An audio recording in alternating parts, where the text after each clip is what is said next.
BBC বাংলার অধিবেশন প্রবাহতে আপনাদের স্বাগত। আজ আপনাদের সাথে লন্ডন স্টুডিও থেকে আছি মানসী বড়ুয়া। ইন্নালিল্লাহ। আবারও পুরো মধ্যপ্রাচ্যে তৃতীয় বিশ্বযুদ্ধ শুরু হচ্ছে। দখলদার বাহিনীকে কোনোভাবেই ছাড় দেবে না ইরান, আর ইরান কোনোভাবে তাদের পারমাণবিক কার্যক্রম বন্ধ করবে না। এতে ট্রাম্পের মাথা খারাপ হয়ে গেছে। আর এরই মাঝে আমাদের হাতে এসে পৌঁছেছে যুদ্ধের সর্বশেষ গুরুত্বপূর্ণ সবথেকে তাজা আপডেট সংবাদ আপনাদের জানিয়ে দিব। প্রথমেই জানাবো, ট্রাম্পের নৈশভোজে বন্দুকধারীর টার্গেট কারা ছিলেন জানালেন অ্যাটর্নি জেনারেল। যুক্তরাষ্ট্রের ওয়াশিংটনে হোয়াইট হাউসে সাংবাদিকদের বার্ষিক নৈশভোজে হামলাকারী সম্ভাব্য লক্ষ্যবস্তু ছিল মার্কিন প্রেসিডেন্ট ডোনাল্ড ট্রাম্প এবং তার প্রশাসনের কর্মকর্তারা। স্থানীয় সময় দেশটির ভারপ্রাপ্ত অ্যাটর্নি জেনারেল টড ব্লান্স এই তথ্য জানিয়েছে। বার্তা সংস্থা রয়টার্সের প্রতিবেদনে এই তথ্য নিশ্চিত করা হয়েছে। এরপর জানাবো, পশ্চিম তীরে ইসরায়েলের দখল ঠেকাতে যুক্তরাজ্যের সাবেক ৬০ রাষ্ট্রদূতের আহ্বান। অধিকৃত পশ্চিম তীরে ইসরায়েলের বসতি সম্প্রসারণ ঠেকাতে যুক্তরাজ্য এবং তার মিত্রদের আরও কঠোর পদক্ষেপ নেওয়ার আহ্বান জানিয়েছে একদল ব্রিটিশ কূটনৈতিক। তারা সতর্ক করে জানিয়েছে, বর্তমান নীতিগুলো ভূখণ্ড সংযুক্তকরণ প্রক্রিয়াকে উৎসাহিত করছে এবং আন্তর্জাতিক আইনকে ক্ষুণ্ণ করছে। খবর আনাদুলু এজেন্সির। এদিকে হিজবুল্লাহর কারণে অর্থহীন হয়ে পড়েছে যুদ্ধবিরতি, জানালো নেতানিয়াহু। লেবাননের সশস্ত্র যোদ্ধাদের কর্মকাণ্ডে দুই দেশের মধ্যকার যুদ্ধবিরতি অর্থহীন হয়ে পড়েছে বলে আবারও দাবি করেছে ইহুদিবাদী ইসরায়েলের প্রধানমন্ত্রী বেঞ্জামিন নেতানিয়াহু। তিনি আবারও লেবাননে হামলা করার জন্য নানাভাবে প্রচেষ্টা চালিয়ে যাচ্ছে। তার কাজই হচ্ছে কিভাবে মুসলিম রাষ্ট্রগুলোকে ধ্বংস করা যায়। এই ধ্বংসাত্মক কর্মকাণ্ড করার জন্য তিনি আবারও নানাভাবে ফন্দি ফিকির আটার চেষ্টা করছেন বলে বিভিন্ন সূত্র থেকে বিষয়টি নিশ্চিত হওয়া গেছে। এবারে জানাবো, হরমুজ খুললেও তেলের বাজার স্বাভাবিক হতে সময় লাগবে কয়েক মাস, বলল নোভাক। হরমুজ প্রণালী পুনরায় খুলে দিল বিশ্ব বাজারে বর্তমান যে অস্থিরতার সৃষ্টি হয়েছে, এই অস্থিরতা কাটতে আরও বেশ কয়েক মাস সময় লাগবে বলে এমন কথাই জানিয়েছে রাশিয়ার মন্ত্রী। তিনি আরও জানিয়েছেন যে বর্তমান হরমুজ প্রণালী বন্ধ থাকার ফলে বিশ্ববাজারে আসলে কোটি কোটি ব্যারেল তেল ঢুকতে পারেনি। সুতরাং এ কারণে আসলে এই ধরনের একটি ভ্যাকুয়ামের সৃষ্টি হয়েছে। এই ভ্যাকুয়ামটি মোকাবেলা করার জন্য অবশ্যই আমাদের সবাইকে আরও বেশি সতর্কতামূলক কার্যক্রম চালাতে হবে। এবং সর্বশেষ জানাবো, সারা দেশে বজ্রপাতে ১২ জনের মৃত্যু। ঝড় ও বজ্রবৃষ্টিতে আজ দেশের বিভিন্ন জেলায় বজ্রপাতে ১২ জন লোক মারা গেছে। গাইবান্ধার বজ্রপাতে মারা গেছে ৫ জন, আহত হয়েছে আরও একজন। বিকেলে জেলার সুন্দরগঞ্জ উপজেলার দক্ষিণ ধোপাডাঙ্গা গ্রামে সাঘাটা উপজেলায় এই দুর্ঘটনা ঘটে। প্রিয় দর্শক, এতক্ষণ শুনছিলেন সংবাদ শিরোনাম, এবারে বিস্তারিত। তবে তার আগে বন্ধুরা, অনুরোধ থাকবে এই সংবাদটিতে একটি লাইক দিন। এই চ্যানেলে আপনি নতুন হয়ে থাকলে আমাদের সংবাদটি দেখতে দেখতে চ্যানেলটি সাবস্ক্রাইব করে রাখুন। কমেন্ট করে বন্ধুরা আপনার মূল্যবান মতামত জানিয়ে দিন আপনি বিশ্বের কোন দেশ থেকে বা বাংলাদেশের কোন স্থান থেকে আমাদের সংবাদটি দেখছেন এবং শুনছেন। আর বন্ধুরা, সংবাদটি আপনার সোশ্যাল মিডিয়া ফেসবুকে শেয়ার করে বন্ধুদেরও দেখার সুযোগ করে দিন। গাজা যুদ্ধে আপনি যদি নিরীহ ফিলিস্তিনিদের ভালোবেসে থাকেন বন্ধুরা, কমেন্টে ইয়েস লিখে পুরো বিশ্বকে আমাদের এই সংবাদটি দেখার সুযোগ করে দিন। এবারে বিস্তারিত। ট্রাম্পের নৈশভোজে বন্দুকধারীর টার্গেট কারা ছিলেন জানালেন অ্যাটর্নি জেনারেল। যুক্তরাষ্ট্রের ওয়াশিংটনে হোয়াইট হাউসে সাংবাদিকদের বার্ষিক নৈশভোজ অনুষ্ঠানে হঠাৎ করে আক্রমণের ঘটনা ঘটেছে। বার্ষিক নৈশভোজে হামলাকারীরা সম্ভাব্য লক্ষ্যবস্তু ছিলেন মার্কিন প্রেসিডেন্ট ডোনাল্ড ট্রাম্প এবং তার প্রশাসনের কর্মকর্তারা। স্থানীয় সময় দেশটির ভারপ্রাপ্ত অ্যাটর্নি জেনারেল টড ব্লান্স এই তথ্য নিশ্চিত করে বলেছেন যে বার্তা সংস্থা রয়টার্সের প্রতিবেদনে জানানো হয়েছে। এতে বলা হয়েছে, ওই হামলাকারী নৈশভোজ অনুষ্ঠানে প্রেসিডেন্ট ট্রাম্প এবং প্রশাসনের কর্মকর্তাদের লক্ষ্যবস্তু বেছে নিয়েছিলেন, কিন্তু অনুষ্ঠানস্থলে ঢোকার আগে প্রবেশমুখের কাছে গোয়েন্দা সংস্থা সিক্রেট সার্ভিসের সদস্যরা তার সন্দেহজনক গতিবিধি পর্যবেক্ষণ করে আসছিল।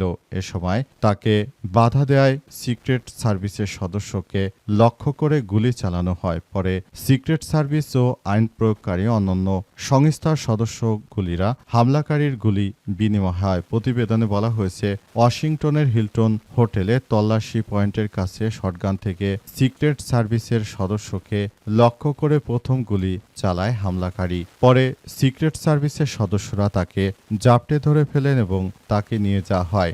ধারণা করা হচ্ছে যে উক্ত প্রক্রিয়াটি আসলে যারা করেছিল কিংবা এই ঘটনার সঙ্গে যারা যুক্ত রয়েছেন আসলে তাদের সবাইকে একদম ধসিয়ে দেয়া হচ্ছে। পশ্চিম তীরে ইসরায়েলের দখল ঠেকাতে যুক্তরাজ্যে সাবেক ৬০ রাষ্ট্রদূতের আহ্বান। অধিকৃত পশ্চিম তীরে সম্প্রসারণ রোধ করার জন্য এবার যুক্তরাজ্যের যারা বিভিন্ন দেশে রাষ্ট্রদূত হিসেবে দীর্ঘদিন ধরে দায়িত্ব পালন করেছেন তারা জানিয়েছে যে ইহুদিবাদী ইসরায়েলকে এবার থামাতে হবে।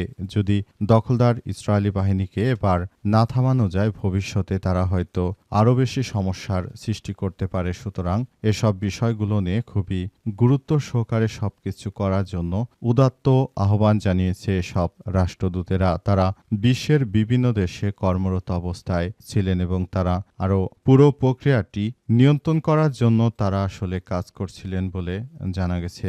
বর্তমান সময়ে মার্কিন যুক্তরাষ্ট্র দখলদার ইসরায়েলি বাহিনী তারা শুরু থেকে যেভাবে দখলদারদের সহযোগিতা করছে এবং পশ্চিম তীর সহ সব জায়গায় তারা যেভাবে নিজেদের কার্যক্রম চালিয়ে যাচ্ছে এটি কোনোভাবেই গ্রহণযোগ্য হতে পারে না। দখলদারেরা শুরু থেকে আসলে এই কার্যক্রমগুলো চালিয়ে যাচ্ছে এবং এই পরিস্থিতির মধ্যেও সবাইকে আরও বেশি দায়িত্বশীল ভূমিকা পালন করার জন্য উদাত্ত আহ্বান জানানো হয়েছে। বলা হয়েছে যে বর্তমান প্রেক্ষাপটে আসলে সবকিছু অত্যন্ত গুরুত্ব সহকারে করতে হবে সবাইকে এসব বিষয় নিয়ে দেখভাল করার জন্য আরও বলা হয়েছে। শুরুতে কিন্তু এই ব্রিটিশরাই আসলে দখলদার ইসরায়েলি বাহিনীকে এই জায়গাটি দিয়েছিল, এখন তারাই এটি না দেওয়ার জন্য চেষ্টা করছে। হিজবুল্লাহর কারণে অর্থহীন হয়ে পড়েছে যুদ্ধবিরতি, বললেন নেতানিয়াহু। লেবাননের সশস্ত্র গোষ্ঠীর যোদ্ধাদের কর্মকাণ্ডে ইসরায়েল এবং লেবাননের মধ্যে যুদ্ধবিরতি অর্থহীন হয়ে পড়েছে বলে জানিয়েছে ইহুদিবাদী ইসরায়েলের প্রধানমন্ত্রী বেঞ্জামিন নেতানিয়াহু। তিনি শুরু থেকে যে ধরনের কার্যক্রমগুলো চালিয়ে যাচ্ছিলেন এবং তিনি যেভাবে আসলে সবাইকে নিয়ে তিনি এই বিষয়গুলোর গুরুত্ব দিচ্ছিলেন এর থেকেই বোঝা যায় যে আসলে পরিস্থিতি কি হতে চলেছে, তিনি কিভাবে আসলে কি করতে চলেছেন। পরিস্থিতি যতই জটিল আকার ধারণ করুক না কেন দখলদার ইসরায়েলের প্রধানমন্ত্রী বেঞ্জামিন নেতানিয়াহু তিনি শুরু থেকে মুসলিমদের হত্যা করার মাধ্যমে যে পৈশাচিক আনন্দে মেতে উঠেছিলেন এটি আসলে আমাদের জন্য অত্যন্ত দুর্ভাগ্যজনক একটি ব্যাপার হয়ে দাঁড়িয়েছে। দখলদার ইসরায়েলি বাহিনী তারা শুরু থেকেই এই কার্যক্রমগুলো চালিয়ে যাওয়ার মধ্য দিয়ে কার্যক্রমগুলো তারা দেখভাল করছে। পরিস্থিতি এতটাই জটিল আকার ধারণ করেছে যে সবকিছু দখলদার বাহিনীর জন্য খুবই খারাপ আকার ধারণ করেছে। অত্যন্ত দুঃখজনক হলো সত্য যে ইহুদিবাদী ইসরায়েলরা বারবার যুদ্ধবিরতি লঙ্ঘন করে তারা আবার মানবতার বিভিন্ন কথা বা বুলি আওড়াচ্ছে, অথচ তারাই কিন্তু শিশু হত্যা, নারী হত্যা সহ এমন কোনো অপরাধ নেই যা তারা না করেছে। সুতরাং তাদের এই ব্যাপারগুলো সবাইকেই অনেক বেশি মনে কষ্ট দিয়েছে।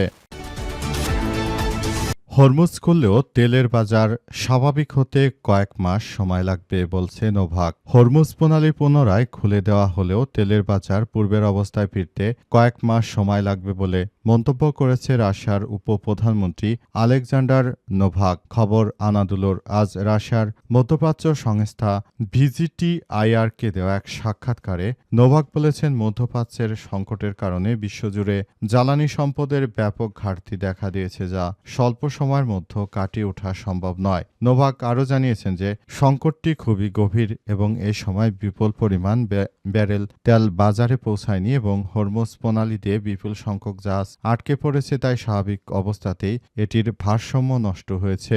এটির ভারসাম্য যদি ঠিক করতে হয় তাহলে ভবিষ্যতে আরও বেশ কয়েক মাস সময়ের প্রয়োজন হবে। বেশ কয়েক মাস সময় শেষেই তারপর মূলত এই কার্যক্রমগুলো চালানো যাবে বলে এমন কথা নিশ্চিত করা হয়েছে। সেখানে আরও বলা হয়েছে যে যদি এভাবে চলতে থাকে যুক্তরাষ্ট্র এবং ইরানের মধ্যে যুদ্ধ, তাহলে আগামী কয়েক বছরের মধ্যে পৃথিবী ভূরাজনৈতিক অবস্থার অনেক দেশেই পরিবর্তন হয়ে যাবে। অনেক দেশে জ্বালানি নিয়ে যে হাহাকার শুরু হয়েছে এই হাহাকার মূলত আর এই সংকটটি শেষ হবে না। পুরোপুরি মধ্যপ্রাচ্য জুড়ে এখন এই মুহূর্তে জায়নবাদীরা যে ধরনের কার্যক্রম তারা চালিয়ে যাচ্ছে এটি কোনোভাবে গ্রহণযোগ্য হতে পারে না বলে সেখানে উল্লেখ করা হয়েছে এবং আরও জানানো হয়েছে যে সবকিছু দেখভাল করার জন্য দখলদার ইসরায়েলি বাহিনী তারা শুরু থেকে আসলে এই কার্যক্রমগুলো চালিয়ে যাচ্ছে এবং পুরো মধ্যপ্রাচ্য জুড়ে দখলদার ইসরায়েলি বাহিনী তারা যে ধরনের কার্যক্রম আসলে চালিয়ে যাচ্ছে এর জন্য কোনোভাবেই তাদেরকে ছাড় দেওয়া হবে না বলে আরও নিশ্চিত করা হয়েছে এবং এই পরিস্থিতির মধ্য দিয়ে সবাইকে আবারও ভবিষ্যতের দিকে এগিয়ে যেতে হবে এবং সবাইকে এখনই আরও বেশি দায়িত্বশীল ভূমিকা পালন করতে হবে।